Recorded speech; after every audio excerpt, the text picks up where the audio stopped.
Hello friends, అందరికీ నమస్కారం. Welcome back to our channel passion and fashion by Sindhu. ఇవాటి వీడియోలో మీరు చూడబోతున్న రెసిపీ మజ్జిగ చారు అండి.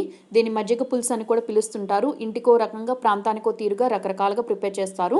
నేను చాలా బేసిక్ వర్షన్ అయిన మజ్జిగ చారుని చూపిస్తున్నాను.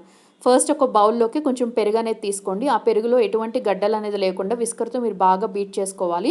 మీ దగ్గర మజ్జిగ కవ్వ ఉంటే మజ్జిగ కవ్వంతోనే చిలుక్కోవచ్చు. ఇప్పుడు దానిలోకి కొంచెం వాటర్ అనేది యాడ్ చేసి ఇలా కొంచెం థిక్గా ఉండేటట్టు మజ్జిగ అనేది ప్రిపేర్ చేసుకుని రెడీ చేసుకోండి. ఇప్పుడు ఇందులోకి టేస్ట్కి సరిపడా సాల్ట్ అనేది వేసేసి ఒకసారి గరిటెతో బాగా మిక్స్ చేసుకోండి.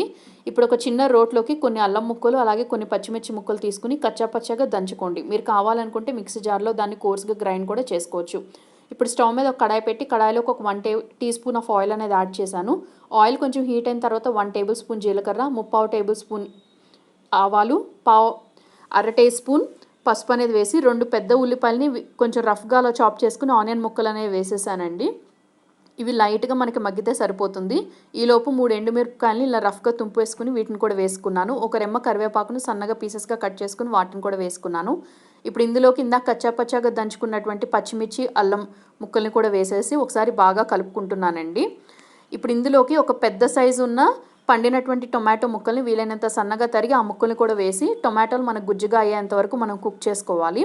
ఇప్పుడు ఈ మిశ్రమాన్ని మొత్తం కూడా ముందుగా మనం రెడీ చేసి పెట్టుకున్నటువంటి మజ్జిగలోకి యాడ్ చేసేసి వీలైనంత సన్నగా తరిగి పెట్టుకున్నటువంటి కొత్తిమీర కూడా వేసి ఒకసారి బాగా కలుపుకోవాలండి.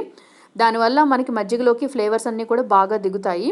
ఇప్పుడు ఒక 1/2 టీ స్పూన్ మెంతులు, 1/2 టీ స్పూన్ ధనియాలు అనేవి ఒక మిక్సీ జార్లోకి వేసి ఇలా కోర్స్గా పౌడర్లా గ్రైండ్ చేసుకుని ఆ పౌడర్ని కూడా వేసేస్తున్నాను. మెంతులు అనేవి మనం ఎక్కువ వేయటం మూలంగా మనకి రెసిపీ మొత్తం ఎక్కువ చేదు ఫ్లేవర్ అనేది తెలుస్తుందండి. సో చాలా తక్కువ మాత్రమే యూస్ చేయాలి. ఈ రెసిపీ అనేది చాలా బేసిక్ వర్షన్ అండి. మీకు ఇంట్రెస్ట్ లేకపోతే టొమాటోస్ని స్కిప్ చేసేయచ్చు, నాట్ ఏ ప్రాబ్లం. తప్పకుండా మీరు అందరూ ఈ రెసిపీ ట్రై చేసి మీకు ఎలా కుదిరిందో మీ ఫీడ్బ్యాక్ని మర్చిపోకుండా నాతో షేర్ చేసుకోండి. ఈ రెసిపీ నచ్చినట్టయితే నా ఛానల్ని సబ్స్క్రైబ్ చేసుకుని అలాగే ఈ వీడియోని మీ ఫ్రెండ్స్ అండ్ రిలేటివ్స్తో మర్చిపోకుండా షేర్ చేయండి. Thank you all very much for watching my video. Meet you all very soon. Have a great day.